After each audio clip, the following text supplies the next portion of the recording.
right. Hello, welcome to this curated conversation with Ed Williford Jr., an artist who's involved in the exhibition, an artist who's included in the exhibition Entwined, Ritual Wrapping and Binding in Contemporary Southern Art at the Ogden Museum. I'm Bradley Sumrall, curator of the collection for the Ogden Museum of Southern Art, and joining us is Ed Williford. Thank you, Ed, for being with us today. Okay. I'm gonna read what I wrote about Ed for the exhibition, sort of as a sort of introduction to Ed and his work. And so here goes. Born in 1963, Ed Williford was raised in Jackson, Mississippi, and currently lives and works in Brookhaven, Mississippi. After studying art and philosophy and architecture at Mississippi State University and Ole Miss, Williford moved to a rural farmhouse in Magnolia while he was in his mid-30s. On the farm, Williford created an existence for himself that was filled with what he calls open time, an existence that allowed him to begin a period of self-examination through art. Williford creates abstract sculptures from non-traditional everyday materials. Quote, "I find materials in thrift stores and hardware stores," he says. "It is that alchemy of transforming common materials into mysterious and uncommon objects that drives his work. There exists in each object a tension between industrial mediums and organic forms, between the common and the rarefied, between reality and fantasy. His palette is monotone, mainly derived from oxidation and coffee. Much of his fabric is sourced from thrift store drapes. Other materials include Elmer's glue, tape, wire, chicken feed sacks, and loofah. Williford arrived at this practice intuitively, following his own interest in the everyday materials in his life. It shares many of the hallmarks of the Arte Povera movement in 1960s Italy, in that through the use of simple materials and forms, the everyday becomes meaningful, and the hierarchies of art and common objects are broken down. Ultimately, though, the work of Ed Williford is the expression of one man's exploration of the material culture around him. He's following his imagination and his hands, finding his place in the world through the ritual of repetitive handwork, wrapping, binding, and twisting the common towards something transcendent." Does that sound about right, Ed? Pretty much.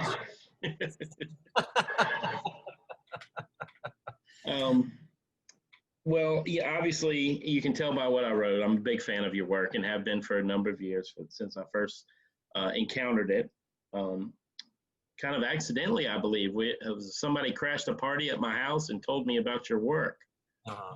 And then, you know, I saw a beautiful video that was it the Arts Council, Mississippi? Yeah. Yeah. Arts, and yeah. That was a beautiful video that they had made about you and your work when you were in Magnolia. And then I got in touch with you, and you said you would bring some work by, and you pulled up to the Ogden and unloaded the most beautiful objects I'd seen in a very long time into the parking lot, had them laying on the ground. They looked good. It looked amazing. And then it took a couple of years for me to find the right exhibition to show your work, but I'm very, very happy that you're involved in Entwined, and I think you've added a lot to that conversation. So the exhibition has lots of different mediums and lots of different artists coming with different ideas and practices, and yours is wholly unique in that group. So let's talk a little bit about that, about your work and how it got started. So how did you start making art, and what was your motivation? Well, you know, so I guess since I was really little, I always loved making stuff. And, you know, so I think I had the same feeling now about making things and, you know, maybe having an idea of something I would like to try to make, and then I make it. And then sometimes like you see things around you, like materials, and you think, you know, you get an idea from what you see. And so I think, I mean, in the biography part, there's a, you know, you mentioned I studied philosophy and architecture, and I think that well, those were both attempts at something that didn't really work out, but that began early on with I don't know, just thinking about things. And I guess the early part of my life started with you know, a sense of myself, and a sense of, you know, all the information I was getting from people around me, like this is how you're supposed to be. And I just never felt like that was going to be the direction that was going to be satisfying to me. So I guess the first part of my life was really a project and trying to figure out, like, who I was and what suited me as far as how I wanted to live. And so really, like, I started making the artwork mid-40s, and it was at a point when I feel like I'd kind of reached a kind of equanimity with those other questions. You know, things seemed kind of settled, and I was in a situation where, you know, I could live kind of how I wanted to live, and I was living with somebody, my partner, that we saw pretty much eye to eye on what we cared about. And anyway, it just was a kind of happened so that you know, I had gotten to be friends with an artist, and she just one day said, you know, you're an artist and you need to do, I think you need to do serious work. And it just felt like that was something that I was waiting to hear. And bang, you know, I mean, I just started working. Like I had saved like all kind of materials, like, you know, we had chickens, and I just like those bags. It seems like such a resource. And so I had a bunch of those saved up, and I guess I'd always made a lot of, I've always liked making, you know, like writing letters and then making envelopes, making postcards, things like that. So I was pretty good with glue, paint, you know, not painting things, but just as pigments and manipulating. I guess I always like, kind of like things that just happen that you don't mean to happen, but you look and you see, like, you spill some paint, or like a coffee spills and it's like a ring on the counter, or you know. So I think I'm always have that kind of stuff in the back of my head that comes out. You know, I just try something and I think, oh, that looks like something I've seen before that I like. So about the materials, you know, when I was let's go back to the when you say you had created a life for yourself that allowed this, what you had moved to Magnolia, Mississippi, is this correct? That's right. And so you created a life for yourself that was filled with this idea of open time. So you didn't have any real obligations other than what was happening on your life on the farm. Is that? Well, that's true. I mean, this idea about the open time really started, you know, when I was a kid, like from kindergarten to first grade. You know, you're going half a day, you're going a full day. And I was like, what the heck? What about the playtime, right? And summers, my father started saying, well, you know, I've gotten you this job for the summer. Like, what? You know, so I just have always valued this kind of open time where I guess it's not a time, you know, with some intention of some activity. You just see what happens, right? I mean, play it. I mean, that's what, you know, playing is. So on that farm, I mean, I've done a lot of thinking about work and what kind of work I like. And the kind of, I guess, you know, a lot of, I mean, this definitely carries through my artwork. A lot of the things I kind of arrive at, it's not because I like this. It's like you eliminate all the things you really don't like, and then you see what's left over and you find the things you value, you know? So, I mean, I just knew that, I mean, we talked about this about resumes. Like, I just hate resumes, and I'd hate a job that requires a resume. It's really not in principle. It's just like goes against my grain somehow. And I don't like I don't like getting paid money for time. Like that has always just bothered me because I mean, something about time is important to me, and putting a dollar amount on it just makes me feel kind of wild. Mm. And anytime I've had a job like that, I can hardly do the job because I'm thinking about time, money, you know, what I'm doing, production, and I don't know, none of it makes sense to me. So when I lived on this farm, you know, my partner worked. He kind of subsidized things, and he didn't always love that, but that's how it worked out. And but you know, I was cooking. We lived. I guess a lot of that investigation was like, how do we want to live? Like without air conditioning, we lived in an old farmhouse. We would be hot, but you know, once you get used to not having air conditioning, it doesn't feel that necessary. We had a shower outside. You just go get in the water, you cool off, you know. So we didn't have any air conditioning. We just heated with wood heat. My responsibility was, you know, getting the firewood. And so I would just be scavenging around looking for a tree that had fallen down, go find out who it belonged to, ask if I can cut it up, you know. And so it just was a great feeling to do that. And then to have it in, we had this dairy barn, you know, I was kind of meticulous about how I stacked it. And, you know, you stack it up in this particular way so that it doesn't fall down and it dries out good. And, you know, all that just had a lot of meaning to me. You know, it's like the work, the value of the work was kind of inherent in the work itself, you know, and not, you know, it wasn't this trade of exchanging some kind of work for something else. And I mean, that just, you know, the topic goes into like how things have meaning and what other people value, what I value. And, you know, all of that really goes into the artwork, the same kind of, you know, observing what I care about, right? And this, and the correspondence between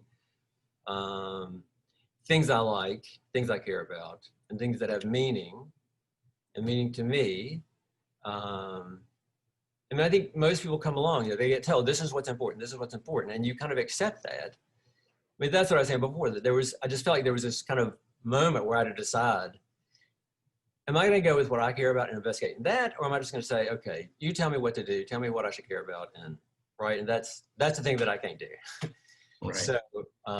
So really, in the first part of my life, it was like in the real, you know, living, investigating that. Artwork is like a laboratory of that's all those same issues, and it's very gratifying to me, and so, you know, that just really carries through from how I was living before to how I'm living now. So with your early studies, go ahead. With your early studies in philosophy, you're obviously trying to understand the larger world around you and place yourself in it. And what does it all mean? And with your studies in architecture, you're obviously trying to understand the physical world around you and control your environment and build something beautiful. And then with your, you know, open time, your dedication to exploring only the things that are important to you through play, which translates itself into art, into just exploration, and without a rule book. And so then you seem to be getting into the materials. The material world seems to be very important to you, the tactile, the touch of it, the movement. And, you know, for those of you that aren't from Mississippi that are listening to this, or from a rural area, the chicken feed sack is a beautiful material because it's a paper sack and it's layers and layers of paper that are then saturated from the oils of the chopped corn to become almost like translucent, like wax paper. And it's a beautiful, beautiful paper. So you're engaging these materials, but as you make a decision to make art, what kept you from moving to painting or buying industrial art making supplies? Why did you stay with these everyday, the common? All right, so I think one of the main things about the materials is, and this comes back to me a lot, is when I was in second grade, we had those, timed math tests so that there was a lot of pressure, right? And when I use like some kind of material that seems precious, then I get kind of frozen up, and it's, like I'm going to make a mistake, I'm going to mess it up. But with stuff that is so abundant, stuff I find, stuff that, things from the hardware store, or like you said, from the thrift store, I don't know. It just seems like, I can do anything I want to, and I can try stuff. And that reminds me for some reason of Eudora Welty in an interview I heard with her one time, where they asked her if she still used her old manual typewriter. And she said, well, the doctor told me I shouldn't. And they've given me an electric typewriter, but I hate the damn thing. And they said, why? And she said, well, every time you stop to think, it starts waiting on you. And I guess, if it's you with the expensive materials, it's like, oh, that's high art. It's waiting on me to make something. And I guess that pressure can maybe, are you saying that it infringes on your creative freedom when you have that kind of pressure? Yeah. Another thing, I think it has to do with like valuing things that you take for granted. And so, I mean, there's so much around that you take for granted, like, just trash or, and when you re-look at those things and you don't take them for granted, then you see other possibilities for them, right? I've been drinking a bunch of these bubbly drinks. I've got so many aluminum cans and I cannot get rid of them. Don't know what I'm going to do with them, but I just like them so much, and they, they're there. Anyway, so I mean, I think that is really important to me, is not taking the mundane for granted. I mean, I think that has a lot of meaning to me, and it gives me, Well, and obviously cotton, the drapes are something that are easily sourced at local thrift stores. The chicken feed sacks were there in front of you. You had them. And coffee seems to be very much a part of your life. So. Oh, that's right. That's right. The color of many of your objects are from coffee. Am I correct? From staining the materials with coffee. Well, it's not even that. It's before you said I use that Elmer's glue, but what I really use is wood glue.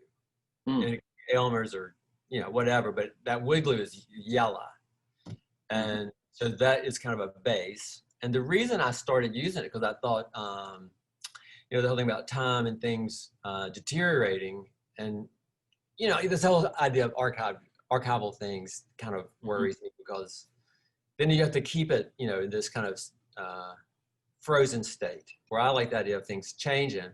But it seems like if it's going to turn yellow, let's just start with yellow, right? And I don't know what the coffee is, except for I'm always spilling coffee on stuff, and I always like the way it looks, and it's a beautiful color, and so I get instant coffee, mix up different strengths. I have to, figure out how strong to make it, and then mix that with the glue. That's watering it down, depending on, how stiff you want something to be.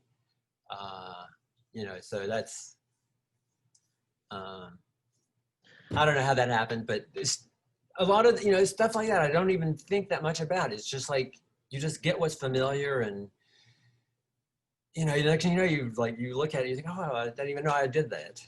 Well, it is really beautiful that the colors that you get with those glues and coffee and oxidation, the rust, it is very organic, and your work is this beautiful tension between the inorganic and the industrial, with the metal and the twisting and the wires, but also it feels almost alive. It's like trying to make something look old already, instead of new. Right. And yeah, they seem like ancient artifacts at times, much like the work of Jeffrey Cook. in the exhibition. The way he treats the surface seems like, you know, ancient African artifacts when they're, you know, contemporary objects. And yours has that feeling as well. Well, let's actually look at some objects and look. So let's look at some objects in the show. Here's an installation shot of your gallery. And you can see about half of your objects in this shot here. And another installation shot. Some of these repetitive forms throughout.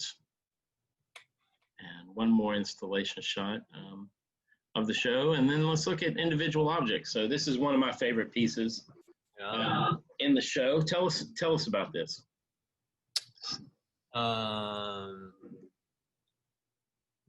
Yeah, well, okay. Well, I guess, you know, something else, you know, just going back to materials and the, you know, this mundane stuff.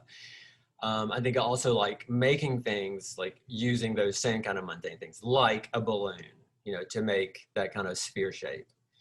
And this, you know, this, something that is apparently a big deal to me is like interior and exterior, right? And the way they relate to each other, okay? Which, this is what, you know, it's, I mean, I have a constant kind of, not sure what the verb is, some verb, and between my interior experience, you know, and my exterior experience, you know, some disparity that I'm trying to reconcile all the time, right? That I never quite get to the bottom. I mean, that's, anyway, so, you know, this material is, those are loofah sponges, you know, they're peeled, you know, they're dry, and then you can cut them with scissors and kind of open them up. And then you can, you have to get all the seeds out. And then, like, I just sewed them, probably, like, started putting them around. Maybe I must have started out with a sphere that I made, and then kind of put those on there and then sewed them to fit. You can get them wet, and then they're soft, and then stitch them so that, you know, you get it to fit around there. And then it dries, and it's really stiff. And those little hanging down things on the inside, you know, I don't know what that's about. I've got a bunch of that stuff, you know, just these dangly kind of things. They're all the same, but each one is different. And, you know, they look like they could be little bugs or larvae or, but so the wire, you know, because you see those little twisty things on the outside. Right.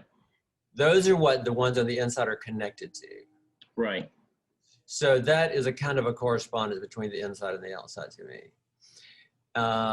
The wires that are kind of not round, you know, they're straight on the outside. Those are really to keep it from collapsing. You know, that's a kind of structural thing. And, but also, you know, to something about the surface going around the outside. And now the wires, are these found wires that were already twisted that you pieced together, or you twisted this from straight wire? Yeah, it's twisted from straight wire, and those, you know, that is wire from the hardware store, and it's called tie wire, and it's what farmers use to tie junk, I think. Right. So I'm not sure what they did with it, but, you know, it's nice and bendy, and yeah. So to make all those, I mean, actually on the inside, if you look, can you see that they're kind of like chains of those twisted wires hooked together, hooked together, hooked together, hooked together? Yeah. The chains are kind of going around on the inside, and then those little hanging down things are attached to those little rings. So you just have to cut, you know, those are basically just a piece of wire, and you curl one end and then you curl the other end. Okay. Then I mean, basically you start out, I just go out in the field or wherever I was placed and undo that wire, you know, like, you know, 100 feet or something, attach it to the back of my truck and like stretch it to get straight because it comes in a big coil. And then like to make each one of those little curl things might take maybe 3 inches, right? So cut all that into 3-inch pieces. And then you just start twirling one end on each one. So then you've got all those. So you've got a straight piece with a curl. You stick a curl through the straight piece, and then you curl that one and it's captured. So you just keep doing that to make a chain. And you'll see there are other things we look at. I think it's going to have that. Right. So, right. So that takes forever. You know, that is just. It's very labor intensive. Your practice, your studio practice is very labor intensive. Right. And also I have to count a bunch, and I have to measure a bunch, and I have to, you know, calculate how many of those little short pieces I'm going to have, how many feet I'm going to have to get all those short pieces. And I'm always wrong. I never get it right. I always either wind up with too many, 500 too many, or 200. Well, that just leads to the next piece, right? Speaking of the next piece, here's a beautiful piece, and this we're still in the circular form, like the loofah piece, but here it's bifurcated and connected with these what you call transits. So, is this an example of drapes that you've cut up? No, well, I think they are. I think those transits are made from. I found some knit. Not actually knit sheets. They're kind of gray. Now, if you rip a knit sheet, or if you rip it something like a t-shirt, you know how it curls up? Mm-hmm. So they're curled because of that. And then put them in glue, get them rigid. And then you put those in a drill with a piece of string and just like, and get all. Oh, wow. So, and I probably just use thread, but. That's very interesting because, you know, Sonia Young-James, also an artist in the exhibition, takes old bed sheets and rips them up, and then she spins them into chains on a actual kick wheel, you know, on a wheel that like you'd use in weaving. And here you are, and you just get the drill out and spin those chains with a drill. That's very interesting.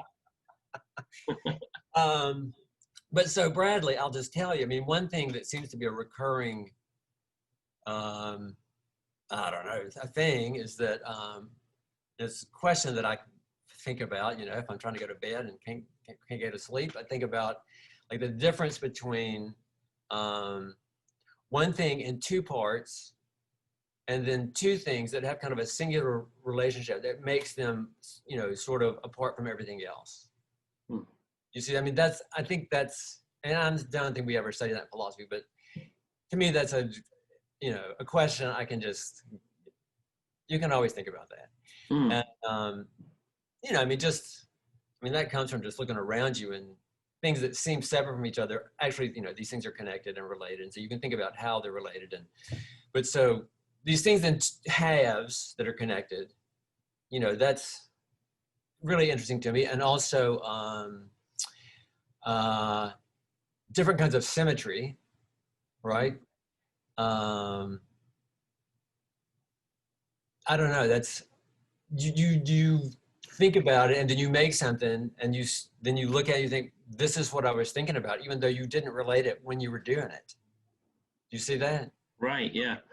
You're tackling these kind of large, abstracted questions about existence and connections. That's right. Yeah. And I think that, you know, it's a lot of people may assume, like with art and artists, that they have some intention that they're trying to convey, and, you know, probably a lot do, you know, they start off with this intentional statement kind of, and I used to do that, but the statement, I mean, the thing never said what I wanted it to say. It said something, but it was always different. So I just thought, okay, I'm going to screw that. I'm just going to make it think and then look at it and see what it's got to do with. And usually when I do that,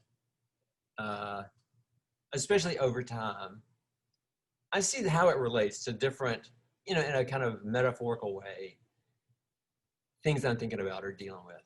Right. Yeah. Well, you're definitely intuitively following your hands to explore these ideas, and I think it comes through. Let's look at another piece, which this is one of my favorite pieces in the exhibition, period. And this is from a private collection of Dr. Kim Sessoms, right? That's right. In Brookhaven. Otherwise, I would be asking for it for the Ogden's collection. I know it's in a private collection, but I love the forms, and I love the tension between, you know, that that balloon-like form that looks like it could burst any moment, just kind of resting gently on those spikes. So tell us a little bit about. I'm particularly interested in the materials and the paper that you're using there. But I'll just tell us a little about this piece. You know, when I mean, I can remember like when I made this, and I made this a long time ago. It definitely, after I had made it, it was like, what is this? And I just thought, this is like my head in my hand. Okay, like my brain like hovering over my hand somehow. And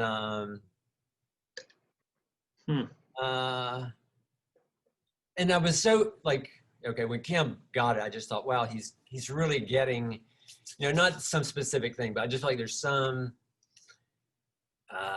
like this kind of thing hovering over this other thing. It's like, this is mental and this is physical. And I mean, to me, that's what I think of when I see it.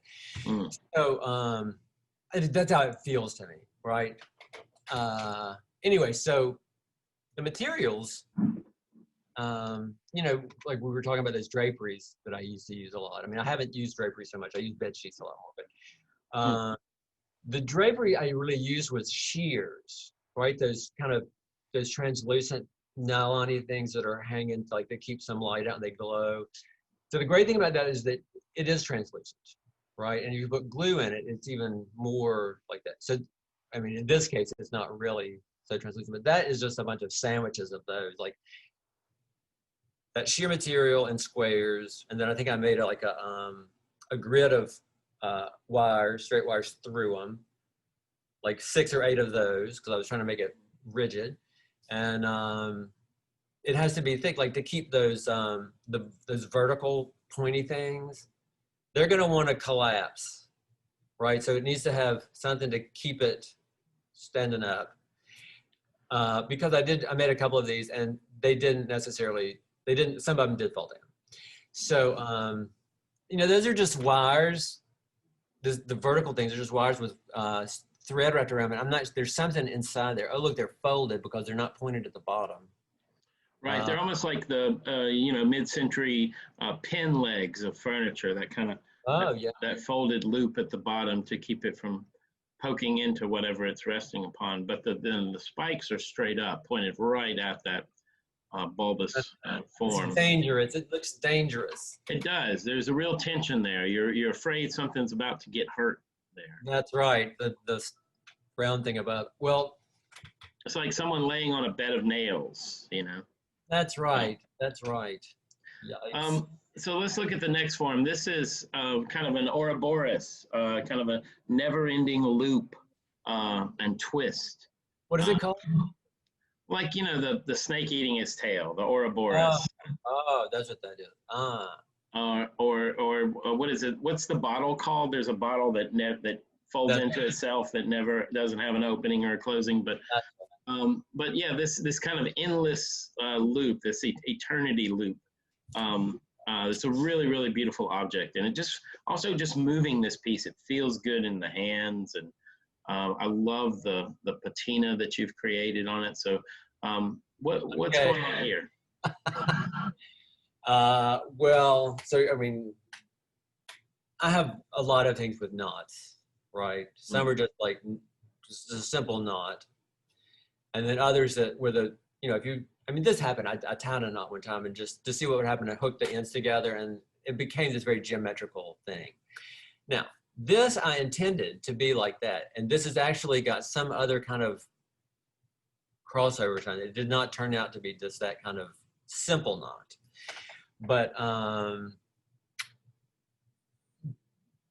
man, this was hard to make because I had to it really is 3 kind of crescent shapes of a material, like say cut it out like a dress, but cut these crescent shapes out in 2 layers, stitch them together, and then made the wire armature that it goes on, and sewed it to it. And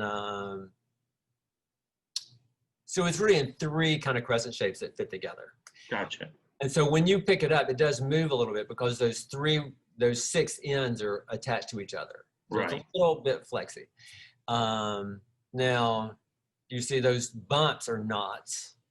You see that? Yeah. In texture, and I wanted just to do something to kind of make the manifold flow, and it kind of, you know, so your eye kind of goes from bump to bump to bump. But I'll tell you, the kind of exciting thing is that that is, I can tell that is, those are paper towels that I glued on there, right? Do you see that there's a texture that's kind of a pattern? Yeah. And if you imagine like the pattern of paper towels, that's what. I never would have dreamed that that was paper towels.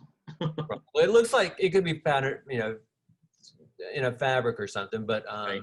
when you get that stuff wet, it will kind of, I mean, I see some places where it's kind of got these ridges in it. I like making these textures because it catches that glue and the coffee in a particular way. So the coffee kind of gets in the little dot places and gets darker. Mm. You see that? And Yeah. I don't know, this whole thing. I mean, I just love that the way it looks like it's really been through an ordeal, right? Like it got dug up out of the dirt. Absolutely. That it represents time and a life, and even though it's, you know, created in the mind of Ed Williford, it seems like something that has been on the planet for a very long time. And I love how this piece exemplifies this idea of wrapping and binding on so many different levels. And the title of Entwined, you know, it's there's so many folds, and you know, the thing is entwined into itself in several ways. Yeah, yeah. It's a really, really beautiful object. And here's a wall piece. So there are what, 3? No, 1, 2. There's like 5 wall pieces in this exhibition. So, and this one seems like there's a lot going on here, Ed. What's going on here? Well, definitely. Okay, you know, I told you when I first started, when that woman said you're an artist, and I started working, I was making all wall stuff. Mm. Okay. You know, it all had some kind of depth like this. But, you know, so I don't know, a bunch of the things I made, I made a frame, and then I wrapped string around the frame going one way, and then string around going the opposite way. So it makes this grid that's slightly skewed. And, you know, so this one is really just went berserk in that way. Mm. And,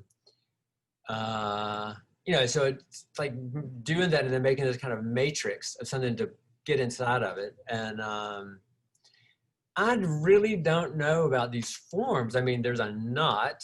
So that was thinking about that early on. And it's funny, you know, it's like a portrait. It's kind of like a man and a woman. Yeah, that definitely comes through, this kind of positive and negative, male, female, convex and concave. And it seems, of all the pieces, it seems something so very, very organic. It almost seems impossible that it's made by human hands, but something that occurred naturally. You know? Well, it could be like something that washes up on the beach. Right, yeah, absolutely. But you may, I don't know if you noticed, but in that, the woman's side, there are 2 eggs in there. Right. Kind of burrowed down into all that string. It's hard to see. You can see it very clearly in the gallery when you're in front of it. It's hard to see in this image, but there's definitely clearly two spherical forms inside. And I never knew if those were the eggs of the lady, the woman part, or the balls of the man part. Like, yeah, it seems both sides could be interpreted male, female, but there's definitely that tension, much like the tension between the kind of delicate circular object floating upon a bed of nails. There's also this tension between the positive and the negative, and ambiguity there. Also, finally, I could never have thought of this. You know, I thought, oh, I think I'll make that. You know, you start working, And you things follow. go a certain way. You think, wow, these go together. I'm gonna do that. Then you work some more and like, this looks like this looks like this. I think I'll do that. So it just evolves, you know. And then I mean that's what I say. I look at it and think, wow, it looks like a man and a woman kind of. Or I mean, I guess I always thought it was like Adam and Eve kind of. I don't know why, but anyway, those things just go. But all those strings and those matrix, I like all that stuff kind of stuck in there, and like you look into it, and you know inside that matrix, and then inside that spring, you know that's just some of that wire, that tie wire wrapped around a piece of PVC. You make a big coil, and I think I probably put some of that sheer material in there. I wanted to have covered up some and leave some, and you know, so you could see inside of it. It has, Right. has some surface, but you can also, you know, I like these kind of scales of interiority. Mm. You know that? Yeah. You know that in your brain? I mean, you got that in there. That's these scales of inside and inside and inside. Right. Wow. All right. And then I love this little object. It's the smallest piece in the show. What is it? Maybe 8 inches in length. Yeah. But it has so much beauty on the surface, and that again, that kind of tension of the spikes. But it's also this organic kind of shape, almost like it's a sea urchin. And the oxidation of the wire, and you know, with that yellow coffee wood glue, That's right. patina, that's going on. And I know when I borrowed it, you just kind of flopped it around on the table and said you could show it anyway. Of course, I spent like an hour getting every little spike the way I wanted. You were just kind of flopping it around. Right. Well, that is one of the significant things about this and many other things I've made, that they can be moved, right? Mm-hmm. And that, you know, I don't know if it was this one or another one similar to it, but it was at the gallery at an opening, and there was two women just studying it, and I walked over and I said, "Look, pick it up, hold it," and they just looked like they were going to have heart attacks. Mm-hmm. I said, "No, it's fine, it's fine," and I told them, I made it. But because like when you look at something, you know, you make certain assumptions about it or draw conclusions about it, especially with art, you know, when it's all so loaded. But when you pick it up and it moves and you feel it with your fingers, of course, we're not recommending this for the Ogden, right? No, as soon as this goes back to Ed's studio, you are welcome to touch it. Right. But in the meantime, only I can touch it. So. But so you get this very different sense of what it is as a thing by that kind of engagement, right? And that is definitely the kind of engagement I have with it while I'm making it. Right. And also it's not static. It's not set. Like a painting that's what you get. It's there forever. But with an object like this and a few of the other pieces, you know, simply picking it up and setting it down, you get a totally different object. The composition is different. The materials are still the same, but your perspective has changed. Something else about this is the one with those networks of those curled wires. Yes. So I mean that, you know, that's something when I first discovered, like you could just make this network with this very simple kind of gesture, but it just grows and grows and grows, takes forever. But, you know, just like you do it, you're just like, I cannot believe that this is happening. Right? And I don't know, it is so exciting to make. And if somebody, and I guess maybe if you pick it up and feel that, you kind of get a similar sense. Like this is really a bunch of relationships of things they have some freedom. They're all stuck together. You know, it's just, I don't know. Well, it does seem otherworldly, and to know that it comes from, you know, just the very most common materials.